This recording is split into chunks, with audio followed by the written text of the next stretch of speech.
ರಾಷ್ಟ್ರ ರಕ್ಷಣೆಗಾಗಿ ನಾಗರಿಕರು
ಭಾರತೀಯ ಪ್ರಜೆಗಳನ್ನು ನಾವು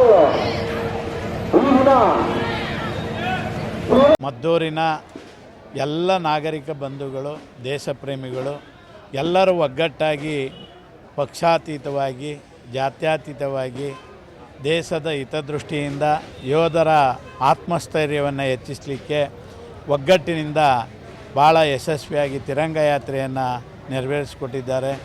ಇವತ್ತು ದೇಶದ ಪ್ರತಿಯೊಬ್ಬ ನಾಗರಿಕನಲ್ಲೂ ಆ ಉತ್ಸಾಹ, ದೇಶ ಪ್ರೇಮ ಹೆಚ್ಚಾಗಬೇಕು. ಮುಂದಿನ ನಡೆಗಳಲ್ಲಿ ಪಾಕಿಸ್ತಾನದಂಥ ದುಷ್ಕೃತ್ಯ ಮಾಡ್ತಾ ಇರುವಂಥ ದುಷ್ಟರ ವಿರುದ್ಧ ಹೋರಾಡಲಿಕ್ಕೆ ಆ ದೇವರು ಉಗ್ರ ನರಸಿಂಹಸ್ವಾಮಿ ನಮ್ಮೆಲ್ಲ ಸೈನಿಕರಿಗೆ ಶಕ್ತಿಯನ್ನು ತುಂಬಲಿ ಅಂತ ದೇವರಲ್ಲಿ ಪ್ರಾರ್ಥನೆ ಮಾಡ್ತಾ ಇದ್ದೇನೆ.